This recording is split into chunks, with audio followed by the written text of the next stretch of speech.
Police officers of Reddit, how do you know if someone is acting nervous because they did something wrong or because I did nothing but it's the police, so I'm going to act nervous anyway? Please subscribe, leave a like, comment and share the video to help the channel. The recent Malcolm Gladwell book Talking to Strangers provides some statistical backing to the notion that they can't, they just think they are better at it than the average person. I got pulled over at 1 AM. Wilding one time, have two college age kids in my car, no one is 21. So they're both freaking out, and cop comes up to my car and says he smells alcohol. I told him I had two girls under 21 in my car who were drunk, but I was taking them home right now. Cop then has me get out of the car and it's the middle of January, so I'm freezing. So I get out. Hands in my sweatshirt pockets, shivering from the cold and freaking out because I've never been pulled over before. Cop freaks out, pulls his gun and yells at me to put my hands up and on the car, which I obviously do immediately because I enjoy being alive. Cop puts his gun away and starts asking me how much I've had to drink, and I tell him that I've had nothing, I was just the DD, I didn't even go out with them, just pick them up. But the cop says I'm lying because he can see how nervous I am. Like he didn't just pull his gun on me, he makes me do all the tests, has me walk the line, say the alphabet backwards, etc. All the while he's asking me semi-racist questions. As I'm walking the line, he asks me how often I've done this and what my education level is. I eventually ask for a breathalyzer, which he states he'll give me, but if I don't blow a zero you're going in the back of my car and I'm gonna ruin your life. I obviously blow a zero, and he then starts asking me what drugs I did tonight, saying that he knows I smoked weed tonight. I didn't.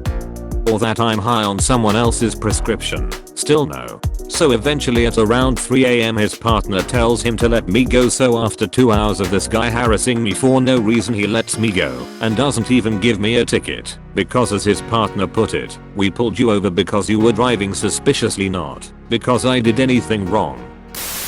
Not a cop. This just brought back a memory. I was 19, living in my first apartment, and my psycho neighbors called the cops saying I was doing drugs. 3 showed up and asked to search the place and I declined after allowing them inside because I know my rights. They said they would just go get a warrant and come back, and told them you go ahead and do that then. Then one asked me why I was shaking and so nervous, and I finally said I have PTSD and there are 3 people with guns in my living room. They left and never came back with that warrant. Most cops don't know the difference. They're just there to try and bulldoze you into giving up your rights so they can proceed how they want. Almost certainly, they can't. This has been studied. People suck at identifying liars. People think they can, but it's all confirmation bias. They remember all the times they were right and forget the times they were wrong. The only times liars can be reliably identified in general is when they make verifiable errors of fact. I didn't steal that man's wallet, when they have the wallet in their pocket. If someone tells you they can always identify a lie, they're wrong. It doesn't mean they'll be wrong every time they try, just that you shouldn't take their claims as reliable.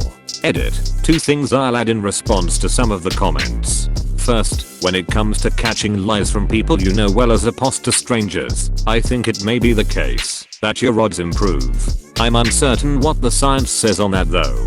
In the case of police with a random person, however, this isn't relevant. Second, for those wanting a source you can just Google it, there's tons. But here is one example for you. It's an article that covers this, and also links to an actual study within the article. As a person who was once turned around at the US border being told there is a warrant out for my arrest in Canada, I had to go to the police to figure out what is up, and I had never been so nervous in my life. The US border enforcement officer wouldn't tell me what the warrant was for, and I was completely confused by the whole ordeal as I had entered the US previously several times, and I had to complete a criminal background check for the job I was working.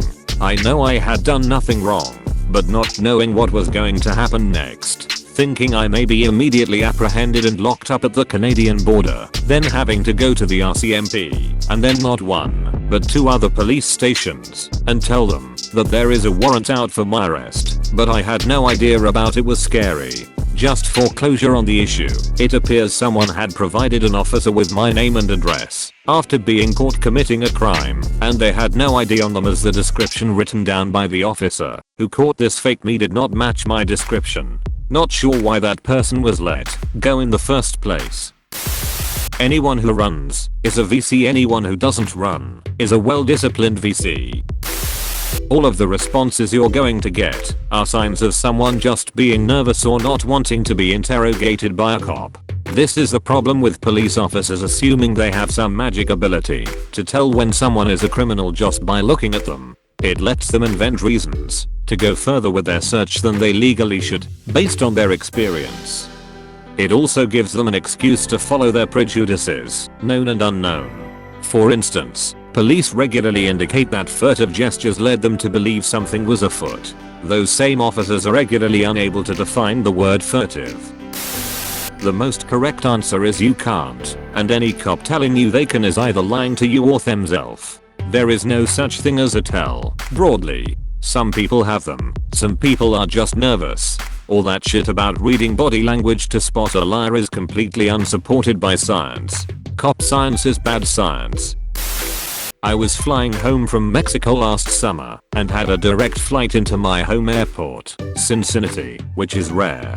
I didn't even know they had customs there. I had a little bag of loose pills in my suitcase that were all totally innocent, like ibuprofen and Zyrtec. I had bought Costco-sized bottles and didn't want to bring the whole bottle, so I made the huge mistake of packing them loose. I'll totally admit that was my mistake. When customs was searching my bag, they found the Ziploc bag. When I explained to the agent that it was ibuprofen and Zyrtec, they didn't believe me, which again makes sense. I was coming back from Mexico. It could have been solved with a quick Google of the numbers on the pills. Instead, she takes my passport from me and tells me to sit down.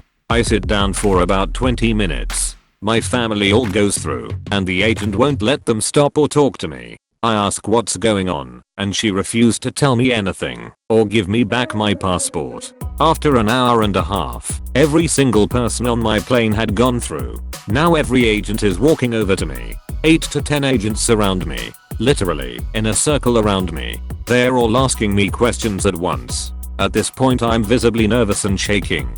I already don't do well with confrontation, and now I'm scared. One agent starts yelling at me asking what medication I'm on for anxiety. I told him I don't take anything for anxiety, and he yells at me again and calls me a liar and that I must have anxiety since I'm shaking so bad. This went on for about 15 to 20 minutes. I was crying at this point. Finally, one agent googled the pills and saw they were ibuprofen and Zyrtec. Like I said, they begrudgingly gave me back my passport and let me go. My family had been waiting on the other side for almost 2 hours at this point. My heart is racing just typing this out, lol. I understand that they needed to double check and I shouldn't have had those pills loose, but damn, that was excessive.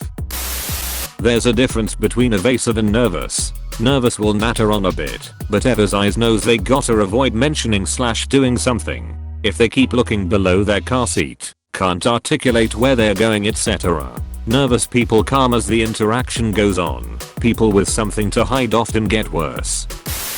Hey fam, Canadian cop here. Like other people have said below, humans are generally kind of shitty at telling lies apart. I basically go up to every person with a certain amount of knowledge already in my head if possible, and verify a bunch of things. Example of a traffic stop. Hey sir, I'm Constable Hugh Jiggle with Canada Police. I pulled you over today because your license tags have expired.